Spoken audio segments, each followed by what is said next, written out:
PCB की central contracts की categories ख़त्म, अब होंगे फॉर्मेट ट्रैक्स। अब फैसला ह्यूमंस नहीं बल्कि डेटा और एनालिटिक्स करेंगे। ओके, लेकिन आई एम श्योर आप भी मेरी तरह थोड़े कंफ्यूज्ड हैं कि ये कैसे होगा और क्यों पाकिस्तान क्रिकेट बोर्ड ने ये फैसला लिया। आज की वीडियो इसी टॉपिक पे। Hello and welcome back to cricket and gaps. Well, बात करते हैं थोड़ी पुराने सिस्टम की। अब तक यानी कि जून का मिड है और इस जून के एंड में जो करंट चैनल कॉन्ट्रैक्ट्स हैं प्लेयर्स के, वो ख़त्म होने जा रहे हैं। और जो पास्ट प्रैक्टिस रही है वो थी जी के प्लेयर्स को 4 कैटेगरीज में डिवाइड किया जाता था, A B C and D. फिर according to their performances, according to their seniority, according to their stature in the teams और कौन कौन से फॉर्मेट्स प्लेयर्स खेलते हैं, उसके मुताबिक पाकिस्तान क्रिकेट बोर्ड के जो सिलेक्टर्स हैं वो डिसाइड करते थे कि कौन सा प्लेयर किस कैटेगरी में जाएगा। और हर साल जब भी ये कैटेगरीज अनाउंस होती थी तो आप कह सकते हैं कि थोड़ी कंट्रोवर्सी क्रिएट हो जाती, डिबेट जोन सी है वो चलती रहती थी। क्रिकेट बोर्ड पे उंगलियां उठती थी कि भाई आपने इस प्लेयर को क्यों ए कैटेगरी में डाल दिया जबकि ये तो बी कैटेगरी के लायक नहीं है। इसी तरीके से किसी प्लेयर को आपने क्यों बी में रखा है जबकि उसके लेवल ऑफ परफॉर्मेंसेज जो सी हैं वो ए कैटेगरी की हैं। तो कभी भी तमाम तर जो लोग हैं वो उससे मुतमईन नहीं होते थे और बहुत डिबेट, बहुत सी कंट्रोवर्सीज, बहुत सी आप कह लें क्रिटिसिज्म पाकिस्तान क्रिकेट बोर्ड को सहना पड़ता था। और फिर बिल आखिर क्रिकेट बोर्ड ने अब ये फैसला किया है कि अब इस सिस्टम से, जो पुराना कैटेगरीज का सिस्टम है, इससे हम जान छुड़ाते हैं और इंट्रोड्यूस करते हैं फॉर्मेट ट्रैक्स। अब ये नया फॉर्मेट ट्रैक है क्या चीज़? वेल, पाकिस्तान क्रिकेट बोर्ड ने ये फैसला किया है जी कि अब जैसे मैंने कहा कि कैटेगरीज ख़त्म करके अब तमाम प्लेयर्स को वो अकॉर्डिंग टू द फॉर्मेट उसमें वो डिवाइड करेंगे जी। जैसे ए ट्रैक जो सा है वो होगा सोनली फॉर द टेस्ट प्लेयर्स। फिर ए बी ट्रैक वो होगा प्लेयर्स जो खेलते हैं टेस्ट क्रिकेट और वनडे क्रिकेट। फिर बी सी ट्रैक वो होगा उन प्लेयर्स के लिए जो वाइट बॉल क्रिकेट खेलते हैं, यानी कि ओडीआईज भी खेलते हैं और वनडेज भी खेलते हैं। और चौथा ट्रैक होगा सी, जो कि प्लेयर्स तमाम तर जो प्लेयर्स जो सिर्फ़ और सिर्फ T20 क्रिकेट खेलते हैं। और पांचवा और आखिरी ट्रैक है डी ट्रैक, वो इमर्जिंग प्लेयर्स के लिए आप कह लें डेवलपमेंट ट्रैक उसको कहा जा रहा है। अगर हम इस फॉर्मेट्स पे एक नज़र डालें तो आई थिंक ये एक बुरा फ़ैसला नहीं है। फिर क्रिकेट बोर्ड के जो चेयरमैन हैं हमारे मोहसिन रफ़ी, उन्होंने कल प्रेस कॉन्फ्रेंस की और उन्होंने इसमें थोड़ा बहुत इसके बारे में समझाया। बहुत ज़्यादा डिटेल्स तो ऑब्वियसली उन्होंने इनकी नहीं दी, लेकिन जो ब्रीफली जो उन्होंने समझाने की कोशिश की उसमें वो कहते हैं जी कि जो प्लेयर्स हैं जो सिर्फ टेस्ट क्रिकेट खेलते हैं। पहले ये होता था जब भी कैटेगरीज बनती थी तो ऑब्वियसली जो भी एक फॉर्मेट का प्लेयर होता था उसको ए या बी कैटेगरी में नहीं रखते थे। उसको उसकी डिमोशंस हमने देखा है कि ज़्यादा हो जाती थी। फिर पाकिस्तान इतनी टेस्ट क्रिकेट खेलता भी नहीं है, फिर ऑब्वियसली उस प्लेयर के पास जो उनसे पैसे कमाने के जो उनसे मौके हैं वो भी कम हो जाते हैं, क्योंकि उसको ब्रैकेट कर दिया जाता है कि जी ये सिर्फ टेस्ट क्रिकेट खेलेगा तो उसके लिए वनडे में भी चांस नहीं मिलता, उसको T20 में भी चांस नहीं मिलता, तो उसके जो उनसे अर्निंग्स में बहुत इफेक्ट हो जाता है। और ऑब्वियसली उसकी जो डेवलपमेंट है, क्योंकि वो जब टेस्ट क्रिकेट नहीं हो रही होती फिर वो किसी किस्म की क्रिकेट नहीं खेल रहा होता और इस तरीके से उसके ऑब्वियसली अर्निंग में बहुत फ़र्क पड़ता है। लेकिन क्रिकेट बोर्ड ने कहा जी कि हम इम्पोर्टेंस देंगे टेस्ट क्रिकेट को भी, और टेस्ट क्रिकेटर्स की जो कैटेगरी है, कैटेगरी ए, जिसको ए ट्रैक कहा जा रहा है जी, उसमें जो भी प्लेयर्स होंगे उनको बेहतर जो उनसे हैं वो ऑफ़र करेंगे contracts in terms of money, ताकि वो अच्छी तरीके से, बेहतर तरीके से अपने सिर्फ टेस्ट कैरियर पे फोकस कर सकें। फिर इसमें दूसरी बात जो उनसे है वो T20 क्रिकेटर्स के लिए बहुत अच्छी है जी। T20 क्रिकेटर्स जो उनसे हैं वो फ्रेंचाइज क्रिकेट अगर वो खेलना मांगते हैं तो उनके लिए भी थोड़ी आसानी होगी टू गेट द NOCs। यहाँ तक तो मैं पाकिस्तान क्रिकेट बोर्ड के जो सिलेक्टर्स हैं या डिसीजन मेकर्स हैं, मोहसिन नकवी साहब हैं, उनसे मैं एग्री करता हूँ कि जो पहला वाला निज़ाम था कैटेगरीज़ का, वो फ्लॉड था थोड़ा। और जो ये नया निज़ाम वो लाने की कोशिश कर रहे हैं या इंट्रोड्यूस करवाने लगे हैं, वो कम से कम उससे बेहतर है। लेकिन यहाँ तक तो बिल्कुल मुझे बात समझ आती है। लेकिन उससे आगे की जो कहानी जो उन्होंने की है, वो मेरे लिए, और आई एम श्योर कि जिसने भी वो गौर से प्रेस कॉन्फ्रेंस सुनी है या सुना है इन फॉर्मेट ट्रैक्स का, उनके लिए थोड़ा-सा कन्फ्यूज़िंग होगा। मोहसिन नकवी साहब का कहना है जी कि ये तमाम तर जो-सा प्रोसेस होगा, ये बहुत ही ट्रांसपेरेंट होगा। लेकिन साथ ही वो कह रहे हैं जी कि हम रिवील नहीं करेंगे कि कौन सा प्लेयर कौन सी कैटेगरी में है। मतलब प्लेयर्स को बताया जाएगा लेकिन उसको पब्लिक नहीं किया जाएगा। और अगर आपको नहीं पता कि कौन सा प्लेयर कौन सी कैटेगरी में, मुझे नहीं पता, क्रिकेट के पाकिस्तान क्रिकेट के फैंस को नहीं पता, तो ये थोड़ा, आपको नहीं लगता कि ये थोड़ा-सा कन्फ्यूज़िंग होगा? थोड़ा-सा स्ट्रेंज बात है कि एक तरफ आप कह रहे हैं कि ट्रांसपेरेंट होगा। अगर ट्रांसपेरेंट है, तो फिर उसको रिवील ना करने की क्या वजह है? ये मेरी थोड़ी-सी समझ से बाहर है। और फिर जो एनओसीज़ होंगे, जारी करेंगे प्लेयर्स को, जैसे टेस्ट क्रिकेटर्स की मैं बात कर रहा हूँ, जो ट्रैक ए में होंगे, अ, उनको यकीनन इजाज़त मिलेगी to play first class cricket in other countries, जैसे काउंटी क्रिकेट हो गई, इंग्लैंड इंग्लैंड की, ऑस्ट्रेलिया में शील्ड क्रिकेट हो गई, साउथ अफ्रीका में होती है। तो उनको, मेरी अंडरस्टैंडिंग है, उनको एनओसीज़ दी जाएंगी टू प्ले देयर। इसी तरीके से जो वन टी20 प्लेयर्स हैं, उनको एनओसीज़ दी जाएंगी टू प्ले फ्रेंचाइज क्रिकेट। लेकिन जो मेरे लिए इस ट्रांसपेरेंसी की जहाँ तक बात है वो समझ में नहीं है। और फिर ये कौन डिसाइड करेगा?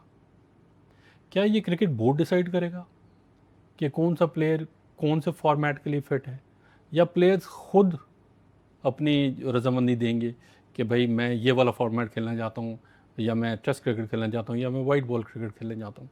मैं एक आपको एग्जांपल देता हूँ, शान मसूद की, जो हमारे अब तक के टेस्ट टीम के कैप्टन हैं। वो जो डोमेस्टिकली वो तीनों फॉर्मेट्स खेलते हैं। वो 4 डे मैचेस भी खेलते हैं जिसको हम फर्स्ट क्लास क्रिकेट कहते हैं, वो वनडे टूर्नामेंट्स भी खेलते हैं, और फिर वो हमारी जो लीग है पाकिस्तान सुपर लीग, वो भी खेलते हैं। और अभी उनका जो पाकिस्तान सुपर लीग में जो है वो रिकॉर्ड बहुत अच्छा था। तो अगर वो प्लेयर को कहते हैं कि आप नहीं चूज़ करना है, या प्लेयर ने बताना है पाकिस्तान क्रिकेट बोर्ड को कि जी मैं ये फॉर्मेट खेलना चाहता हूँ, तो ऑब्वियसली मेजॉरिटी प्लेयर्स तो कहेंगे जी कि हम तो तीनों फॉर्मेट्स खेलेंगे। तो ये कौन डिसाइड करेगा? और अगर लेट्स सपोज कि क्रिकेट बोर्ड डिसाइड करता है, तो क्या आप उन प्लेयर्स को लिमिट नहीं कर रहे? क्या आप उन प्लेयर्स को बताने की कोशिश कर रहे हैं कि भाई तू जो उनसे है वो सिर्फ टेस्ट क्रिकेट खेल सकता है, तू इस काबिल नहीं है कि तू वनडे और टी20 खेले? या टी20 प्लेयर को आप कह रहे हैं कि भाई तू वनडे क्रिकेट या टेस्ट मैचेस खेलने के काबिल नहीं है? तो ये थोड़ा-सा कन्फ्यूजिंग है कि डिसीजन कौन करेगा। और ये कल की जो प्रेस कॉन्फ्रेंस हुई है उसमें ना नकवी साहब ने बताया, ना आकिब जावेद साहब ने बताया, और ना ही माइक हैसन साहब ने इस पे कोई क्लैरिटी दी है कि ये डिसीजन कौन करेगा। और मेरी जो थोड़ी बहुत अंडरस्टैंडिंग है, मुझे लगता है कि ये पाकिस्तान क्रिकेट बोर्ड खुद डिसाइड करेगा, या उसके सिलेक्टर्स खुद डिसाइड करेंगे कि कौन सा प्लेयर कौन से फॉर्मेट के लिए मौजू है। लेकिन मेरा जो अपना ज़ाती ख्याल है कि वो, आई डोंट थिंक कि ये प्लेयर्स के साथ जो उनसे हैं वो कोई फेयर होगा कि आप प्लेयर्स को कैटेगराइज कर दें और आप उनको बता दें कि भाई आप इस फॉर्मेट के लिए फ़िट हैं, इस फॉर्मेट के लिए फ़िट नहीं हैं। फिर पाकिस्तान क्रिकेट बोर्ड का कहना है कि एनालिटिक्स और डेटा ये डिसाइड करेंगे कि कौन से प्लेयर को कौन सी कैटेगरी में या कौन से फॉर्मेट में रखना है, और उसको किस किस्म का सेंट्रल कॉन्ट्रैक्ट ऑफ़र करना है। बहुत अच्छी बात है, डेटा और एनालिटिक्स जो उनसे हैं बहुत इम्पॉर्टेंट रोल प्ले करते हैं। लेकिन मैं समझता हूँ कि डेटा और एनालिटिक्स जो उनसे हैं वो एक टूल की तरह इस्तेमाल करना चाहिए। नकवी साहब कहते हैं जी कि 85% जो उनसे है ये डाटा डिसाइड करेगा, कि प्लेयर्स जो उनसे है वो कहाँ खड़ा है या उसकी क्या वर्थ है। अब मेरे लिए ये भी थोड़ा-सा जो उनसे है वो मुझे नहीं लगता कि ये एक सही डिसीजन है। सिर्फ़ और सिर्फ़ डेटा पे रिलाई करना जो उनसे है, आई डोंट थिंक कि ये कोई इतनी कोई विज़डम की बात है, ये कोई इतना वाइज़ डिसीजन है। मैं कहता हूँ जी एक प्लेयर ने 1000 रन्स किए एक सीज़न में, तो हमें कम से कम उसकी टेक्निकलिटी बता दें कि ये डाटा और एनालिटिक्स जो उनसे हैं, इसमें क्या कौन-कौन से फैक्टर्स जो उनसे हैं वो इंक्लूड करेंगे।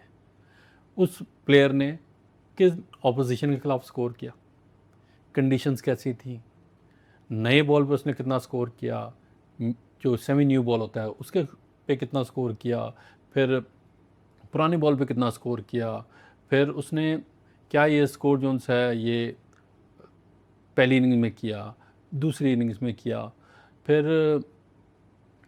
उसके कितने कैचेस ड्रॉप हुए, बहुत सारे फैक्टर्स हैं।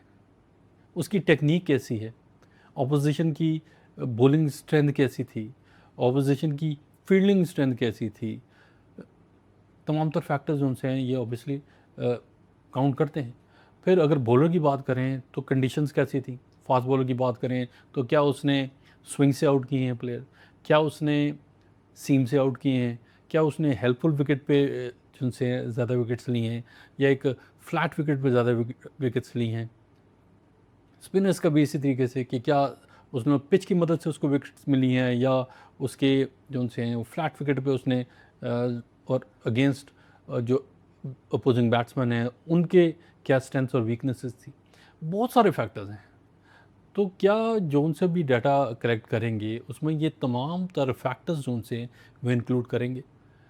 आई डोंट नो जी क्योंकि कल की जो प्रेस कॉन्फ्रेंस थी उसमें इस किस्म की तो कोई बात नहीं है। कोई जो टेक्निकलिटी है इस डाटा को कैसे आप जो उनसे कलेक्ट करेंगे, क्या कौन-कौन से फैक्टर्स जो उनसे हैं वो कंसिडर किए जाएँगे? क्या पाकिस्तान क्रिकेट बोर्ड ने कोई सॉफ्टवेयर इसके लिए डेवलप किया है कि वो प्लेयर्स की जो उनसी परफॉर्मेंसेस हैं उसको एनालाइज़ करेंगे? तो मतलब ये तमाम तर चीज़ें जो उनसी हैं थोड़ी कन्फ्यूजन है। अब सिर्फ जो उनसे आप डाटा पे जाएँ, सिर्फ आप एक फ़ॉर्मूले पे जाएँ कि भाई ये फ़ॉर्मूला है, इस पे जो उनसा है ये प्लेयर जो उनसा है, अगर ये पूरा उतरता है तो हम इसको ये वाला कॉन्ट्रैक्ट ऑफ़र करेंगे, हम उसको पाकिस्तान टीम के लिए कंसिडर करेंगे। I don't think this is a wise decision क्योंकि ये तमाम तर फैक्टर्स जब तक आपको नहीं पता हों, तो आप किसी भी प्लेयर की वर्थ, उसकी जो उनसी वैल्यू या उसकी कि वो कैसा प्लेयर है, उसको आप जज कर सकते हैं। तो आई थिंक ये वाला जो उनसे है कि आपने 85% आप कह रहे हैं कि जो उनसे वो डाटा और एनालिटिक्स डिसाइड करेंगे, तो आई थिंक ये परसेंटेज आई थिंक थोड़ी कम करनी चाहिए और आई थिंक 50% एनालिटिक्स और डाटा पे होना चाहिए और 50% ह्यूमन जजमेंट पे होना चाहिए और वो सिलेक्टर्स की जजमेंट पे होना चाहिए। जैसे मैंने पहले कहा कि ऑब्वियसली ये डिसीजन कोई इतना बुरा डिसीजन नहीं है। ये जो इनोवेशन पाकिस्तान क्रिकेट बोर्ड सोच रहा है, इसमें बहुत से पॉजिटिव्स भी हैं। सबसे पहला तो जी ये है कि उन्होंने वो कह रहे हैं जी कि डोमेस्टिक क्रिकेट वो लाज़मी खेलनी पड़ेगी तमाम प्लेयर्स को। इसमें थोड़ा उन्होंने यूज़ किया है जी वर्ड एक्टिव पार्टिसिपेशन। अब एक्टिव पार्टिसिपेशन को उन्होंने डिफ़ाइन नहीं किया कि एक्टिव पार्टिसिपेशन से उनकी क्या मुराद है। क्या उनको पूरा टूर्नामेंट खेलना पड़ेगा, कुछ मैचेस खेलने पड़ेंगे, इतने परसेंटेज रखी भी है। फिर आप कहते हैं कि ऑब्वियसली अगर आपने किसी प्लेयर को कैटेगराइज़ कर दिया है कि वो एक फर्स्ट क्लास क्रिकेट का प्लेयर है, वो टेस्ट क्रिकेट के जो ट्रैक है उसमें होगा, ए ट्रैक में होगा। तो क्या वो वनडे भी खेलेगा? क्या वो जो हमारे टी20 डोमेस्टिक टूर्नामेंट्स होते हैं, पीएसएल को छोड़ के नेशनल टी20 होता है, वो खेलेगा? और अगर आपने किसी प्लेयर को कह दिया है कि आप वाइट बॉल के ट्रैक में हैं, बीसी में हैं, तो क्या वो फर्स्ट क्लास क्रिकेट खेलेगा? मतलब ये भी थोड़ा-सा कन्फ्यूजिंग है। ये अच्छी बात है कि उन्होंने उसको लाज़मी कर दिया है कि पार्टिसिपेट करना पड़ेगा तमाम तर प्लेयर्स को इन डोमेस्टिक क्रिकेट, लेकिन उन्होंने ये डिफ़ाइन नहीं किया, ये क्लियर नहीं किया कि कौन-सा प्लेयर को कितनी इजाज़त होगी कि उसने कितने परसेंट मैचेस खेलने, नंबर ऑफ़ मैचेस कितने खेलने या कौन से फॉर्मेट जो उनसे उसको आप कैटेगराइज़ कर रहे हैं, सिर्फ़ वो खेलेगा या उसके लिए लाजमी होंगे या दूसरे टूर्नामेंट्स खेलना भी उसके लिए लाजमी होंगे। इसमें एक थोड़ी सी जो मुझे थोड़ी सी अजीब सी बात लगती है कि लेट्स सपोज़ कि आपने एक प्लेयर को कैटेगराइज कर दिया, let's suppose Naseem Shah example के लिए नाम ले रहा हूँ, कि आपने कैटेगराइज कर दिया कि जी वो वाइट बॉल क्रिकेट खेलेंगे, तो फिर उसका क्या इंटरेस्ट होगा कि वो जाके फर्स्ट क्लास क्रिकेट खेले, 4 डे मैचेस खेले। थोड़ा सा अजीब सी बात लगती है। लेकिन ये क्लियर नहीं किया कि उनको तीनों फॉर्मेट्स खेलना लाजमी होंगे, या जिस फॉर्मेट में आप उनको पिक कर रहे हैं या उनको बता रहे हैं कि भाई आप इस फॉर्मेट के प्लेयर हैं, सिर्फ वो फॉर्मेट के मैचेस उनको खेलने होंगे। फिर इसमें ऑब्वियसली अच्छी बात है कि टेस्ट क्रिकेट को वैल्यू दी जा रही है। टेस्ट प्लेयर जो भी हैं उनको ये बताया जा रहा है कि भाई आप हमारे लिए उतने ही वैल्यूबल हैं जितने वाइट बॉल के प्लेयर्स हैं, और इसीलिए हम आपको कॉन्ट्रैक्ट जो भी ऑफ़र करेंगे वो इतने पैसे ऑफ़र करेंगे कि आपको कोई परेशानी नहीं होनी चाहिए। और फिर कैटेगरी जो उनसे हैं, कैटेगरीज डिफ़ाइन करने से प्लेयर्स को भी जो उनसे अपने पोटेंशियल का पता चलेगा, और उसको भी जो उनसे है उसका जो फोकस है, उसका जो कंसंट्रेशन है। लेट्स सपोज आप कहते हैं एक प्लेयर को कि भाई तुमने खाली टेस्ट क्रिकेट खेलनी है, तो उसका फोकस तमाम तर फर्स्ट क्लास क्रिकेट पे होगा। एक प्लेयर को आप कहते हैं आपने वाइट बॉल क्रिकेट खेलनी है, उसका फोकस तमाम तर वाइट बॉल क्रिकेट पे होगा, और वो अपनी गेम इम्प्रूव करने का उसके पास ज़्यादा आई थिंक बेहतर तरीके से वो अपनी गेम इम्प्रूव कर लेगा, बजाय इसके कि वो बीच में लटका रहे कि यार टेस्ट क्रिकेट मुझे खेलनी चाहिए या वाइट बॉल क्रिकेट खेलनी चाहिए, वाइट बॉल में भी मुझे वनडे खेलना चाहिए या मुझे T20 खेलना चाहिए। तो आई थिंक जो भी उनका जिस तरह उन्होंने अपना करियर को बढ़ाना है, वो रास्ता भी उनके लिए थोड़ा बहुत क्लियर हो जाएगा। आई होप जी कि अगले 1-2 दिन में पाकिस्तान क्रिकेट बोर्ड एक और प्रेस कॉन्फ्रेंस करेगा, चाहे वो आकिब जावेद साहब करें, चाहे वो माइक हैसन करें, चाहे वो मोहसिन नकवी ख़ुद करें, कि ये जो कन्फ्यूजन है इस नए फॉर्मेट को लेके, जो फॉर्मेट ट्रैक्स हैं इनको लेके, इनकी इसकी जो टेक्निकलिटीज़ हैं इसको लेके, वो थोड़ी बहुत हमें क्लियर करें, वो थोड़ी बहुत हमें इन डिटेल समझाएं। अभी तक तो फ़िलहाल जैसे मैंने कहा जी कि पाकिस्तान क्रिकेट बोर्ड ने पुरानी कैटेगरीज़ ख़त्म करके थोड़ी कंट्रोवर्सीज़ जो पैदा होती थी उन कैटेगरीज़ से, उसको ख़त्म करने की कोशिश की है।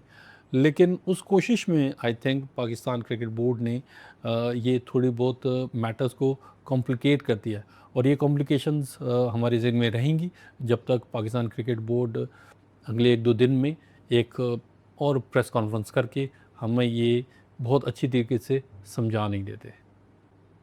आपका क्या ख़्याल है कि ये जो फॉर्मेट ट्रैक्स हैं ये बेहतर हैं as compare to the categories?